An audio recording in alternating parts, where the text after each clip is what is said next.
Aloha, my podcast family. Welcome to another episode of this week's Embodied Healing Self. So, I'm very excited to share this week's guest with you. Her name is Miss Amy Beckler. She is a Florida native residing in Palm Beach County.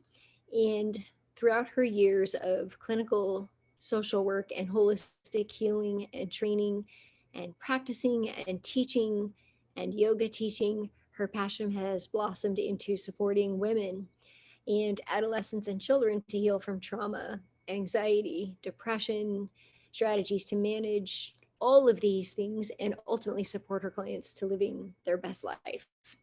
She believes that living her best life lies in healing of mind, body, and soul. So, as you can see, her and I resonate very much in that way. Academically, she has a bachelor's degree in psychology and sociology and a master's in social work. She's also a yoga teacher and an ecstatic dance facilitator, which I highly encourage you to check out her Worthy Women Wednesday virtual classes in the evenings. And her personal journey with holistic wellness has shown her the incredible impact of merging Eastern and Western practices.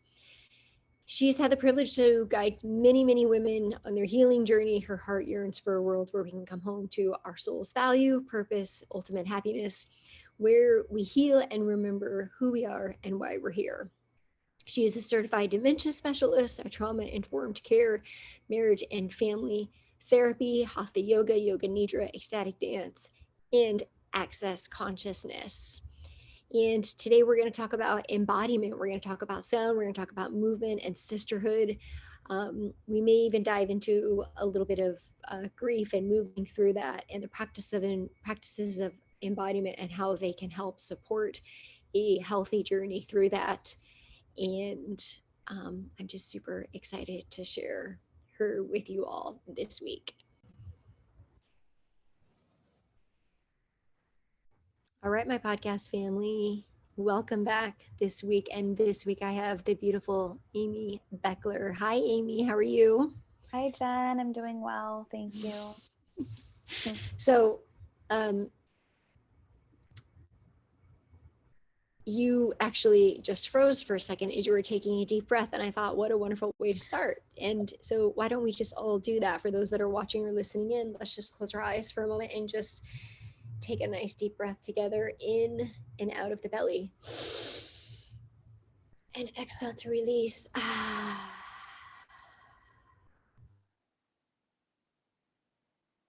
Through the lower abdomen, filling the belly all the way up. The breath rises to the top of the crown. And then exhaling to release. Such a beautiful way to create space and connect with one another to begin that way. So thank you for that reminder. And thank you for being here. Thank you for having me. Absolutely. I'm excited to share some ideas today around sisterhood, the wounding of sisterhood, authentic sisterhood, what that looks like, and how it starts with us in the embodiment of ourselves wholly and fully, and really just sharing the work that you do and the offerings that you have to support sisters in your life in the world. So I just want to begin by inviting you just to share a little bit about why you're so passionate about the work that you do with women, and you've worked in the school system and you're a yoga teacher, so you have all kinds of experience to bring to this conversation. So would you be willing just to start by sharing how you became so passionate about creating sisterhood? The first thing that comes to mind is my own sister, and just coming back to the memory of like the moment that she was born, and prior to that just being so excited to have a sister and telling the world, every stranger that my mom and I would run into, that, you know, there's a sister inside of my mommy, and I'm so excited to meet her and see her. And of course we've had, you know, our ups and downs and our own relationship through our sisterhood by blood. And a lot of like what that has taught me is how to show up in sisterhood with other sisters that are not necessarily blood, but through my own teachings through the sisterhood with her, and the moments of, you know, pain, but also joy that have happened between us and our relationship, how that has shown up in sisterhood in my life. And as women in our society, there's like this energy of competition. There's this energy of jealousy, of comparison, of not really being able to show up fully as we are, because we're so like worried or afraid of what the other woman is going to think or say about us. You know, there's been this energy of gossip or like bad talking, bad mouthing, and I've been a part of that throughout my life, you know, just observing that in the women in my own family, observing that, and you know, not being so nice to other women throughout my life, and realizing that that really comes from this lack of love for myself within me. And so I really awakened to the understanding of sisterhood a few years ago at my first core retreat. And I know you've talked about core in your podcast before, Jen. And so I went to this all women's retreat to start to heal my wounds around the divine feminine and around sisterhood. And I didn't even realize some of the ways that I had shown up in hurting other women had really been like what I had observed in my upbringing from other women. And also that there was this woundedness within myself that was just longing for love, longing for connection, longing for authentic sisterhood. And I was able to find that within me. And then realizing too that some of the inauthentic things that I have attracted, I've been lacking within myself. And so what is it that is at the root of that? You know, that core wound for me as it relates to sisterhood that keeps showing up in ways that I'm missing within me. And so I'm a firm believer, and we can only, you know, meet each other as deeply as we've met ourselves. And sometimes we do show up in that wounded space. And so I'm really passionate about doing that inner healing work so that we can show up in authentic sisterhood with each other.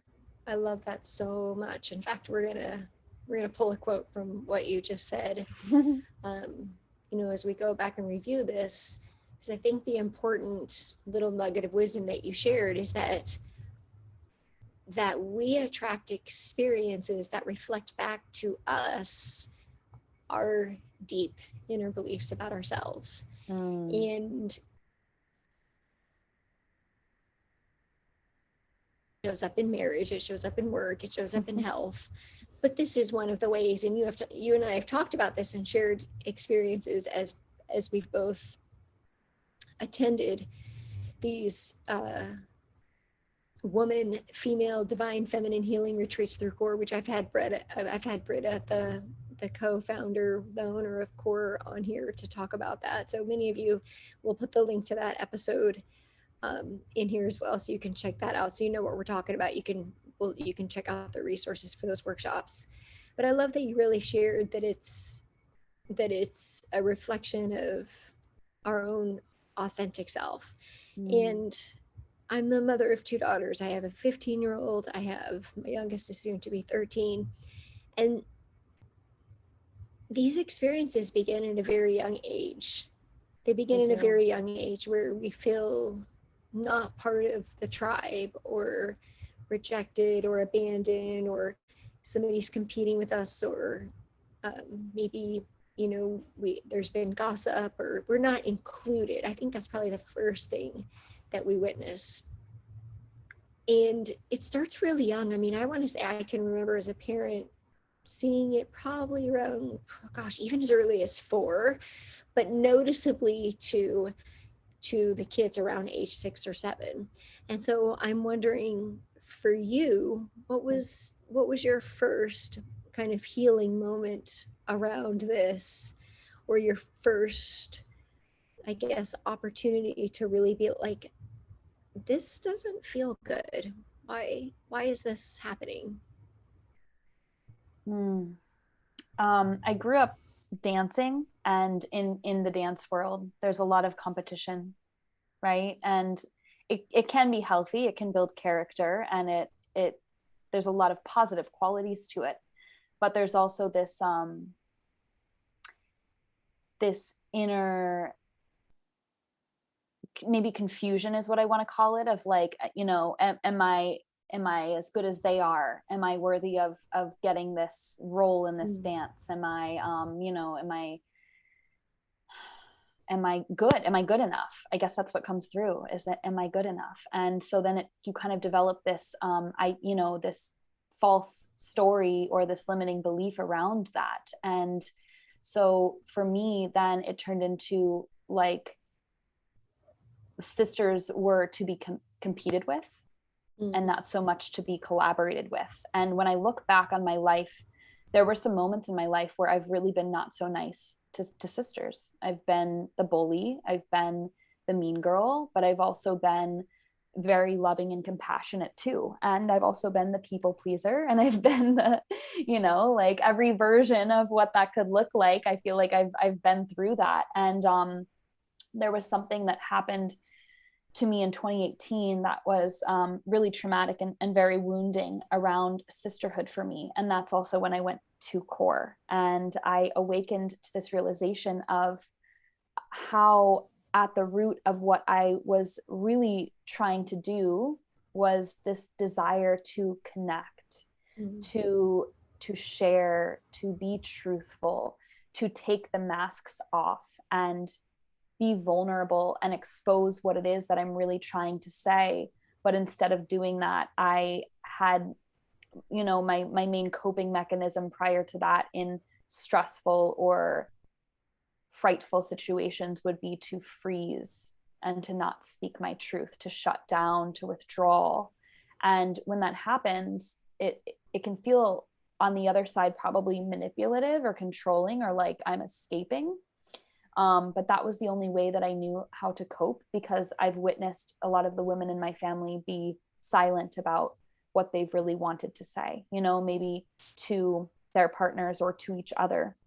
And so it's like, I have just observed a lot of mask wearing, and it's like you can't really be authentic when you have a mask on that's protecting you. It's like this wall that's up, and it's like, okay, but what's underneath that, at the root of that? And so for me, it was just like, that doesn't feel good. Like, I don't want to live that way anymore, and recently just reevaluating friendships and what my clients are going through too, as it relates to not speaking their truth or feeling disempowered. I feel like I've maybe hidden parts of myself that I felt ashamed of for too long. And so I'm just here, not doing my best to not do that anymore. And still learning along the way, but just really like forever student, so I can't really, that's like the main example that I can think of from a few years ago, but just like how I was conditioned to live from that's that a big space. one. I'm the mother of a dancer, and I see how it builds character and discipline and so many wonderful things. And then I see how she's constantly being evaluated and performing, and you are competing with your friends for that lead role. And that's tough. I mean, I have two children that are very competitive in their own ways, one in surfing, one in dancing. They're constantly being judged. And that's hard. It's subjective.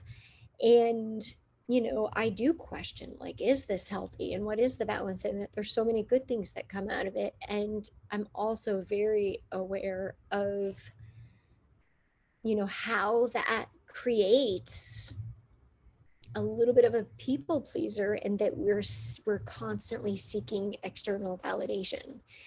And so that, if we can just stop right there, because at the very beginning you said it all begins with showing up as the embodiment of our true authentic self. So already, if we're seeking external validation because that's what we've been conditioned to think, of course, this isn't everybody, but it is a lot of us, either through our parents or our teachers or coaches. We are conditioned culturally to, because we get praise, and some of it starts with good intention very young. It's like, oh, you got an A in math. That's so great. I'm so proud of you.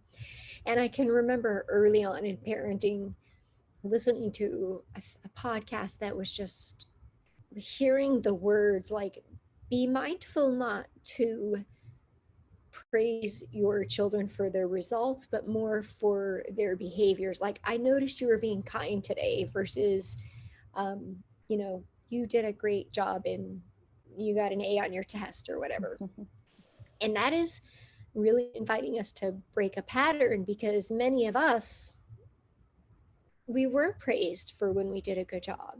And as parents, that seems healthy, but there's also a shadow to it, because then we value ourselves for what we do, not who we are. And you and I have been doing this work and supporting women for many, many years. And a lot of what we do is just the undoing. The undoing of that. Exactly. We're undoing everything. We're like, just the other day with a client, I was like, what if, and she did a Facebook live on it, but I asked her, like, so what if you were nothing? Like, what if you weren't important? What if it was just everything fell apart? What if it was messy? Like, what if? Can you actually go there? And she's like, I don't know. And she sat with it for days. And she's like, I can't answer that. I can't go there because all of my work.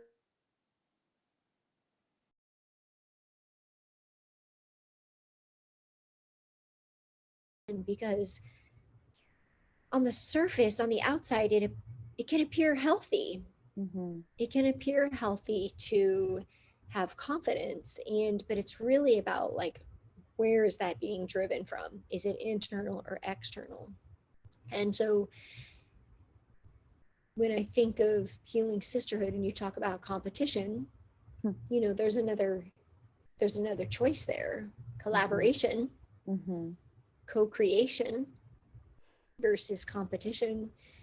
How do we really, really, really break this cycle? Because I believe, I was at a women's event the other day, actually, for surfing. I truly believe, like, we would be living in a matriarchal world again if this was the thing that we could break, because men are different in this. They have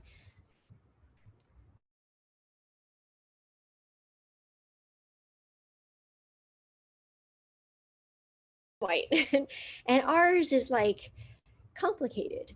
So truly moving forward, because I have so many conversations with women who have been wounded by other women. I myself have, very much, even in the last 2 years, some of it which I've shared with you.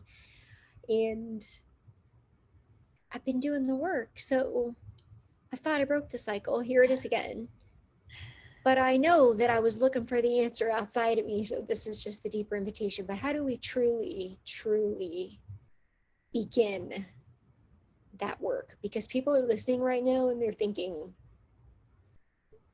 that sounds hard. Or they're thinking, I don't have that problem. They're still in denial.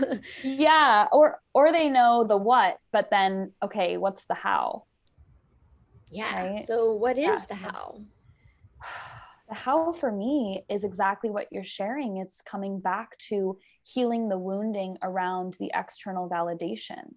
And for me, that came from healing the masculine and the feminine wounding around that, because I was trained to and conditioned to believe that that came from outside of me. It's like the reward system that you're speaking of, the here's a gold star for getting a good grade, but what about for being kind? There was that too, but it was also like this politeness that was conditioned to be the nice girl, to be the good girl. but then I'm always seeking that, reward externally. Like, am I being nice enough? Am I doing good enough? But what if that gets to come from within me? And so I think when we start to reflect on that, it's like, and also a deep dive into the shadow aspect of that too. Right. And so getting to the root of what it is that we are actually wanting, and how do we get to start giving that to ourselves? For me, that lies in the practices of journaling and also reframing the thoughts. And I use affirmations to help with that. Like, if I'm wanting something outside of myself, how can I receive that within myself?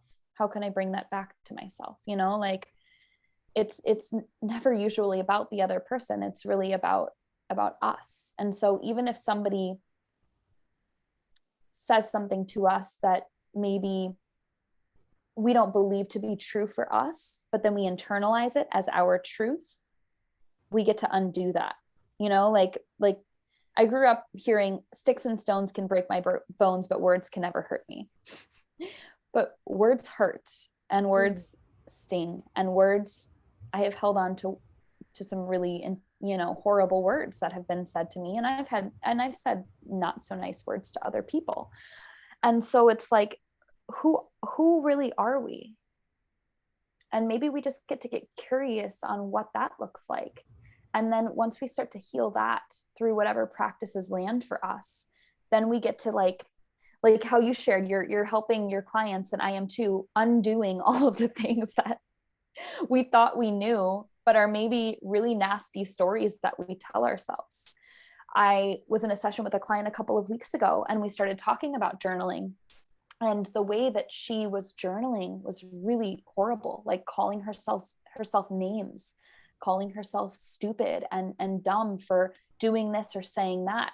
So we started to look at what would it be like to reframe even the way that you talk to yourself and the way that you write, so that it's like kinder and more gentler. And where does that come from? Well, it likely comes from observing the way that our dad talked to our mom, or our mom talked to us, or, grandparent talked to us, or the observation. Like, children are like sponges, right? So we soak it all in, and then that can become our truth. But what was our truth before observing or internalizing all of that? And can we get back to that space?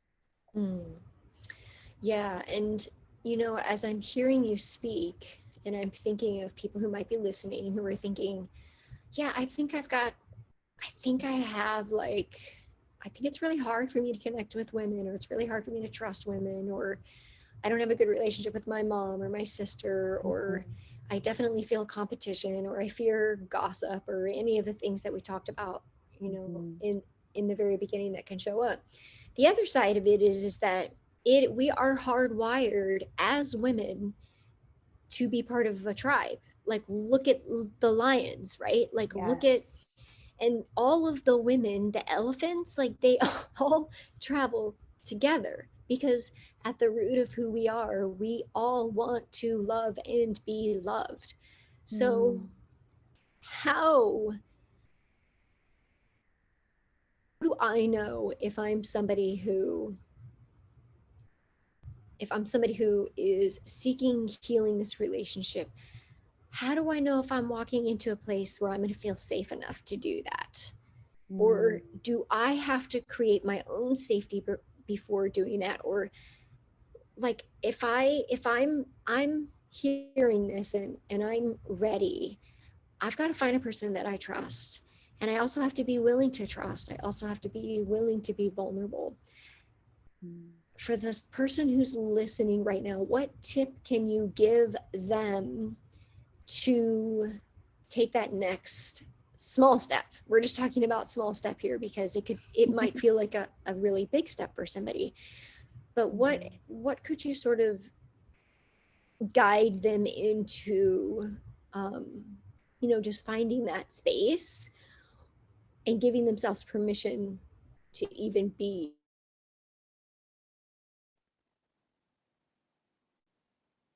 in sisterhood?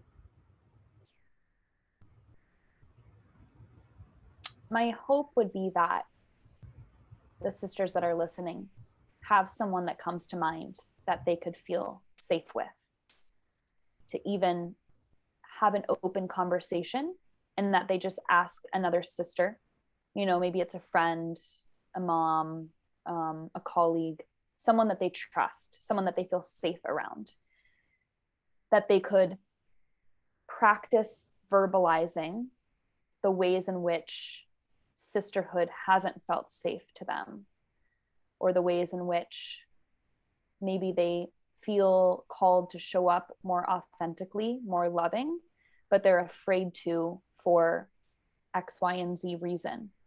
And so there's a practice in a course that I took a couple of years ago where you have a call or, a meeting with somebody that you feel safe with and you trust, and you just ask them to listen to you you could set a timer for 5 minutes to start.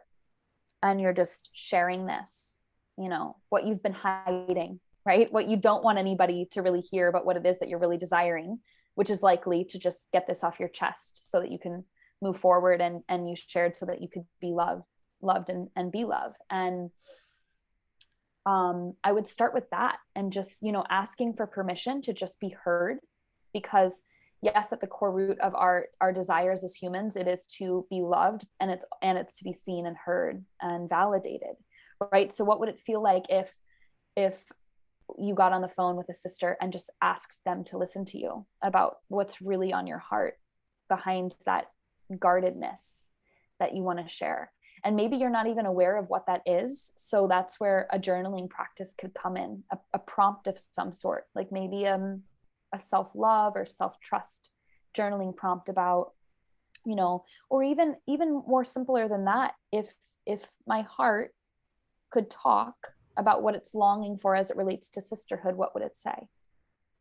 And maybe just see what comes through, right? And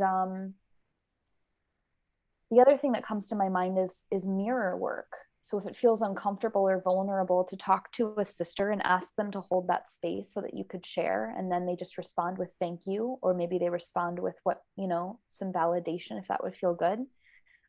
If that's too uncomfortable or vulnerable, maybe it's looking in the mirror at yourself and really looking at yourself in the eyes and telling yourself what it is that you've always wanted to hear or always wanted to say that you haven't been able to or haven't received. And that feels like a healthy first step. Yeah, I loved all of those suggestions. Thank you for sharing them. Mm-hmm. The theme that I heard within all of those is it really just starts with communication and vulnerability. Yes. Yeah, it's like just the willingness to just try, and maybe it won't feel good, but maybe it will. Like, you never know until you try. And mm-hmm. I think so many of us have, we just, like, something happens and it doesn't feel good, and we just don't want to bring it up again, because then we have to revisit it and it's painful, and it's easier just to let it go for a few days, and then it doesn't bother it as much, and then a few weeks go by, and then months go by, and then it's gone, and then it shows up again. And then that's kind of what happens. But if we actually go through it in that moment when it's really uncomfortable, which is the thing we don't want to do, because maybe we don't have the tools, and there are communication tools. I love what you shared. Really expressing feelings and needs is can be very life-changing. Most of us don't even know what we need or how we feel, because we're so busy taking care of other people. But that alone, with and even with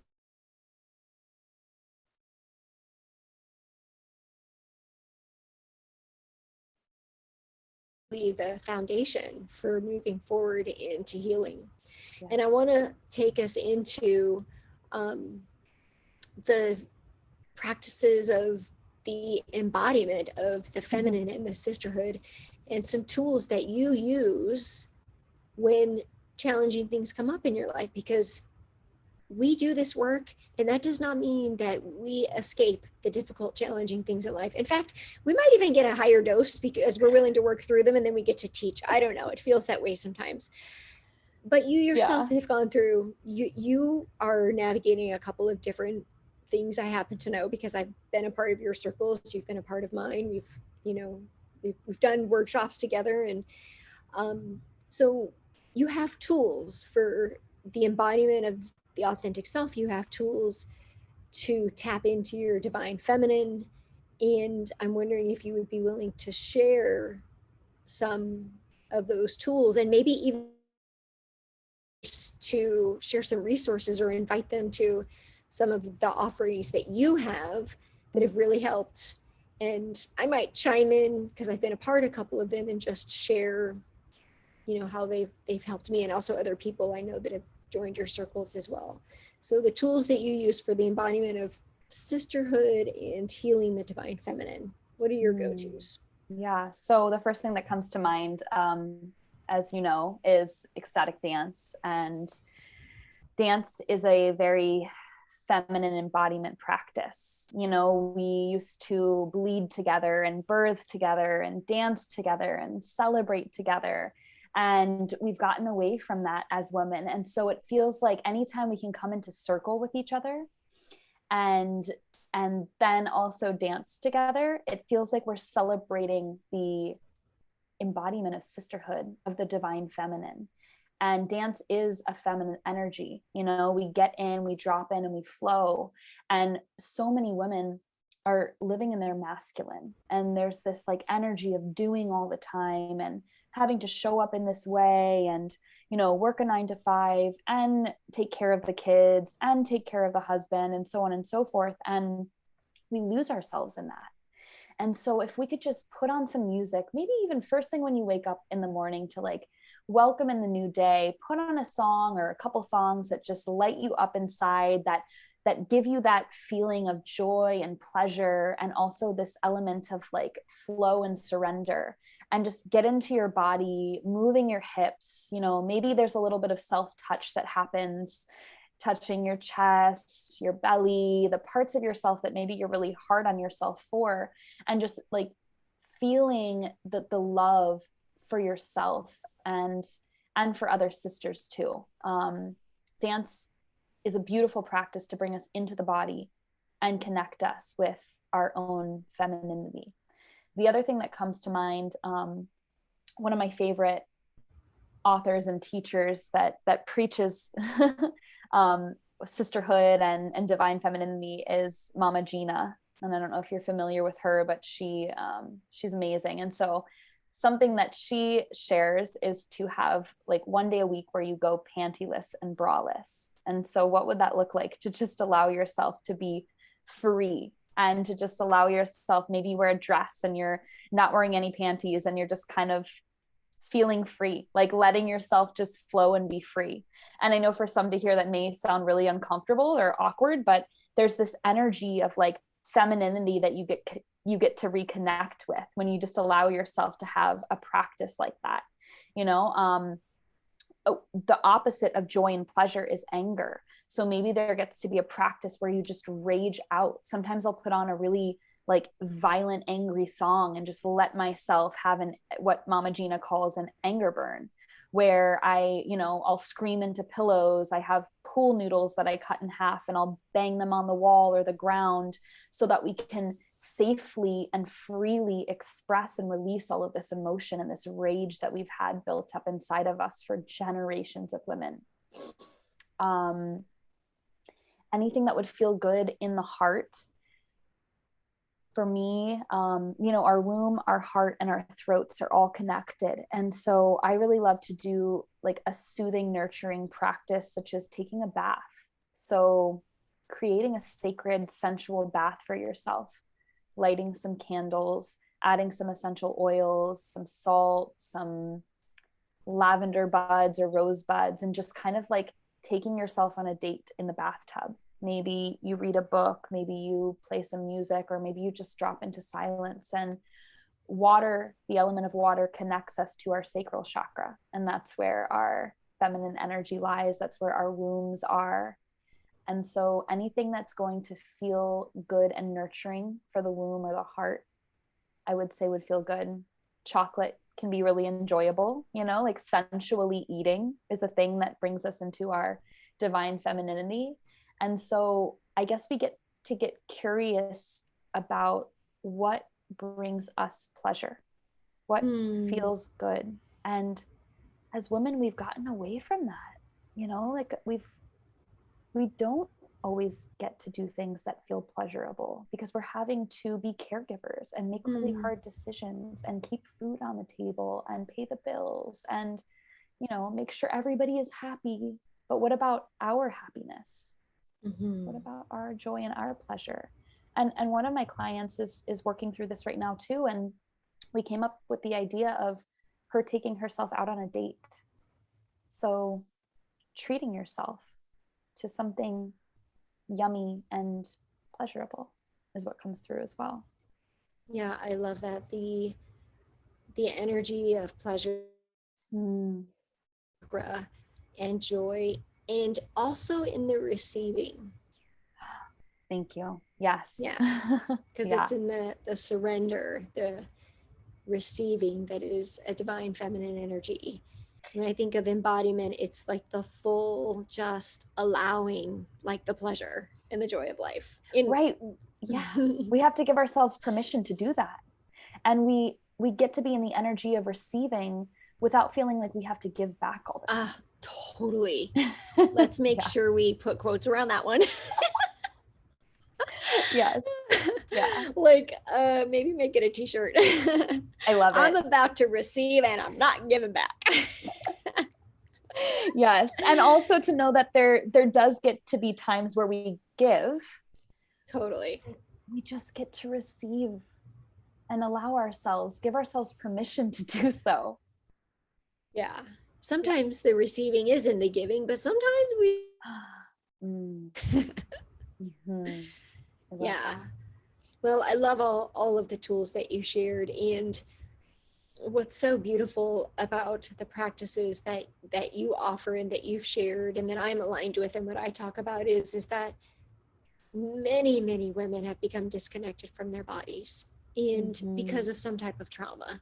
I saw when I was a health coach, like the disconnection between knowing even what food served them or what didn't. There may have been, you know, sexual trauma or abuse at an early age where we just shut down. There may have been emotional abuse, and dance is a pleasure of connecting with the body, and many women haven't even explored that. They haven't even, because they've been so disconnected, they haven't given themselves permission to just move freely, which is what dance is, by the way. We're not saying, now we know that you were a dancer when you were younger, and yes, you are a beautiful dancer, but everybody is a beautiful dancer. Like, yes, it's just allowing energy to move through you. And so I invite anyone and everybody who's listening that even if any of this triggers you, I invite you to reframe it as an activation rather than a trigger. If the word sister activates you, or dance, or being in your body. I mean, I've had clients tell me, oh, there is no way I'm gonna dance. I'm like, well, just know that if you come to one of my retreats, there might be an impromptu little ecstatic dance, even if it's just one song. Just know that there will be a celebration dance at some point in time. So full disclosure right now, anybody and everybody who ever comes to any type of retreat, it will happen, because it just can't not happen in my world. And sure enough,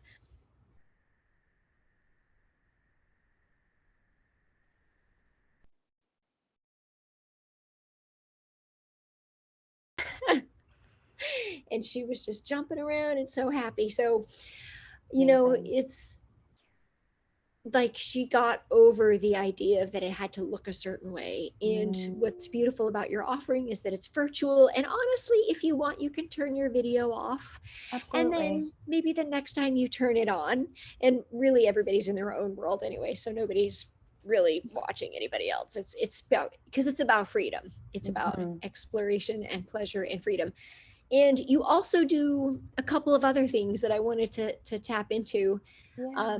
If you're willing, you do some in-person workshops, retreats, and you also hold a women's grief circle which is founded through your own experience. And also, I want to invite you to share a little bit about that, if that feels aligned for you, because this was created from part of woman. Oh, I just got chills all over my body. I would absolutely love to share. Yeah, I myself experienced a miscarriage in March of this year, 2021, and it rocked me to my core. It was devastating. It was probably the most painful experience I've ever been through in my mind, my body, and my soul. And it cracked me open to this higher awareness, this deeper connection to my mind, body, and soul, and a deeper connection to sisters. Because once I started to share about my experience, I realized how many other sisters have gone through this. My husband's grandmother, who just passed away, started to open up about her miscarriage, and she had not shared that with her children before. I mean, they knew, but me going through my experience and sharing it with her allowed her to open up this container and for us to connect on a deeper level. And she was in her mid 90s. And so it's just, there's so much shame and sadness around that experience. And so it's not talked about. And I realized what a need for that there was for us to come together as sisters to share about the pain that we had endured, and to also find tools that help us cope with that. Thankfully, by the grace of God, I was in your coaching program when that happened, and the support from the sisters and from you during that time was so healing for me that even the day that it was happening, when I was receiving the emergency sonogram, and I texted you, and you all were holding me, and I felt you holding me. And it was just something that I will never forget, and I hold on to so dearly, because that is the power of sisterhood. It gets to be authentic and gentle and loving and understanding. And just the understanding that went into it. I took off the following week of work because it happened during my spring break when I was working at the school I was at, and my principal understood and she empathized because she had been through that too. And so I just realized what a need to share and heal this wound there is, amongst our fellow sisters. And I feel so grateful that I endured this pain, because it cracked me open to my purpose of showing up and facilitating a circle to help mothers, sisters who have experienced a miscarriage or a pregnancy loss. We dance, we move, we cry, we scream, we journal, we connect, we share, and we have to go through the pain to get to the joy again. There's this blockage in the body that happens. For me, after my miscarriage, there was this brick in my womb. I could feel it in my sacral because I'm very connected to my body, and my body wouldn't let me move for a few weeks. And when I finally started to move again, I was so grateful for the movement, because as you shared, it's just energy moving, right? And we know that emotion is energy in motion. And sometimes the emotion gets blocked because we don't want to feel it. We don't want to face it. It's too painful. But what if the pain and being in the pain and moving through the pain and sharing the pain could bring us to the other side of that, which is how the healing happens. It brings us back to our pleasure, our purpose, our creativity, our flow, our receptivity, our joy. And it doesn't happen overnight. I mean, this happened in March and I'm still healing from it. I mean, I will be forever, but I'm so grateful that I have developed the tools to be vulnerable and to allow my pain to crack me open to my purpose and crack me open to deeper connections with other sisters, with my husband, with my family, with spirit, with God, my ancestors. It's been an incredible journey that now at this point in my life, I can say I feel very grateful for. Thank you for sharing all that. Yeah, it's been an absolute honor to witness just the parts of your journey that I've been able to witness through, you know, the workshop in California, through this past year, this experience that you just shared. And yeah, it's just completely transform and transmute all of that into such a beautiful gift and a beautiful offering. It's just beautiful. Like, the world could benefit from a lot more of that. And that's what you and I are both doing, is just encouraging other women to just keep transmuting and keep, connecting and being vulnerable and being a beautiful mess, as I guess, we could say. And what you've created is just absolutely amazing. And, I just encourage anybody who's listening that has struggled with any type of grief or loss through miscarriage or pregnancy to reach out to Amy and or find some support group. Maybe you feel in person is better, or maybe you're not local, but find something in your area to support you, because as you shared from your personal experience, being held by women who at this you but somehow loved you unconditionally and gave you the space to process without judgment, and really just loved on you no matter what, because we were fairly early in our circle at that time. But it just goes to show you just the power of trust and connection that we have to have within ourselves, but we can also find in a group, in a tribe, in sisterhood. And the healing that can happen when we allow that space, it transcends all of the abandonment and rejection, the stories of abandonment and rejection and loneliness that we think that we have to be in. We don't have to be in that. There is support, there is love. It can feel really good. So thank you for sharing all of that, and your courage to just be vulnerable and to share that. Thank you.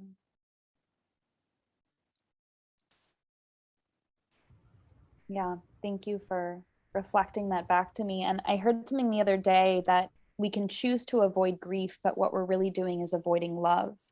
And so I know. Because grief we feel in our heart energy center. It contracts our heart. It hardens our heart. And the more that we are suppressing the grief, what we really need to be doing is expressing it instead of suppressing it, right? Because it causes this pain and suffering. But what if that was the fuel that we needed for healing?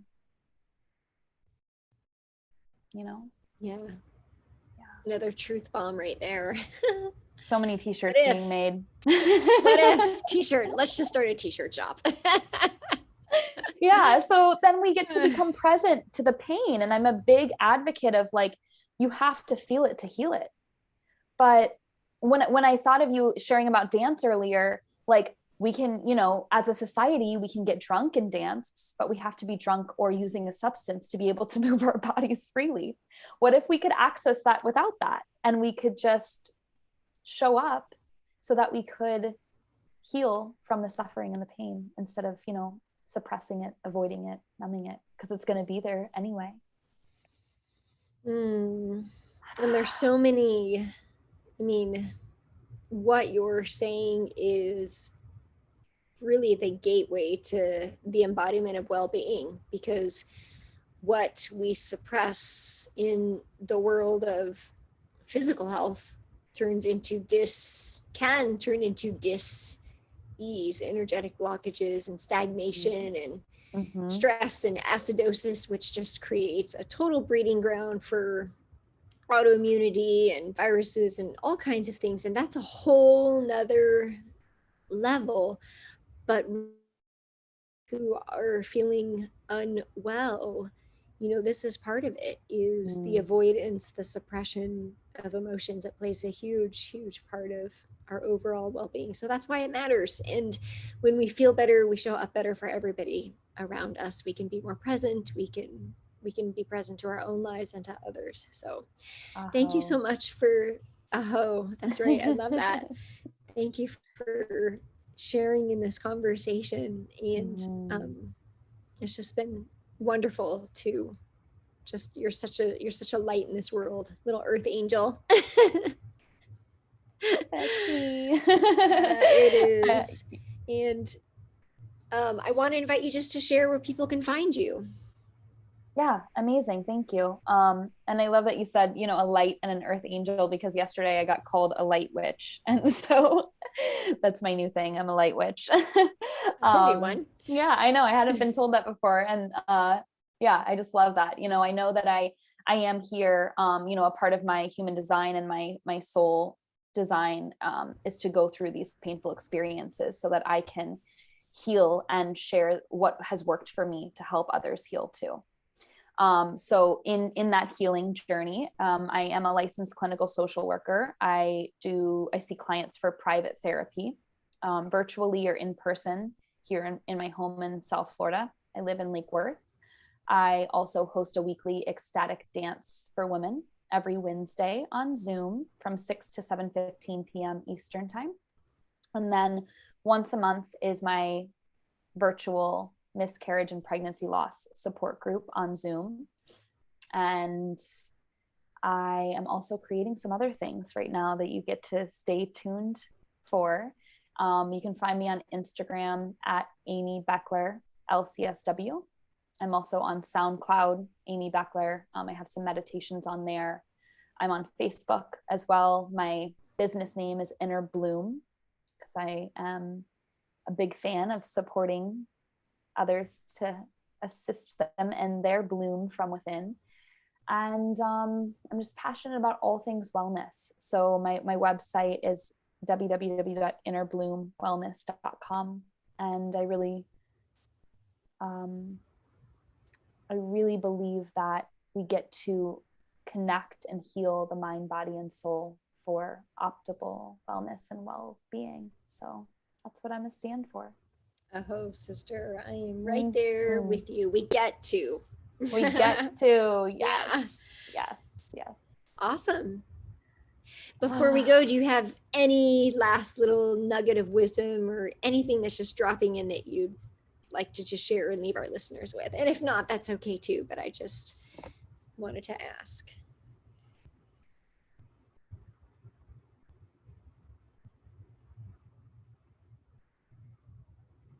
I am feeling grateful in the way that we show up for each other, Jen, because we allow ourselves to be witnessed and we witness each other.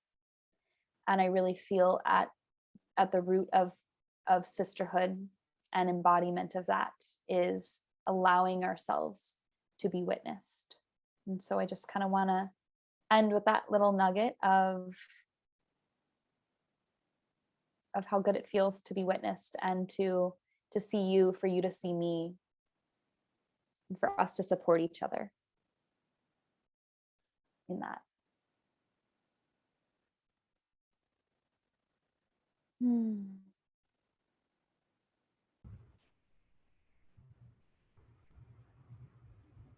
And we're back. I think we got disconnected for a second. That was bizarre. So all I heard was the words, "I'm feeling grateful," and I'm wondering if this is meant to be shared, but I'll invite you to share. That's it. So I'll invite you to share again. That was a very interesting little disconnect, reconnect kind of thing. If you feel called, if it feels aligned and you want to share, and if not, that's okay too. But after you said the words, "I am grateful," we were lost in translation. There's a part of me that just wants to end on that note. Yeah, and you can keep it sacred for you.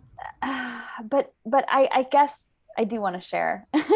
You do. You I want to be do. seen. What I was sharing that followed the I am grateful, which is funny because I am intending to live every day in gratitude. That's what's happening in the morning, from the time that I wake up in the morning now. There's an importance of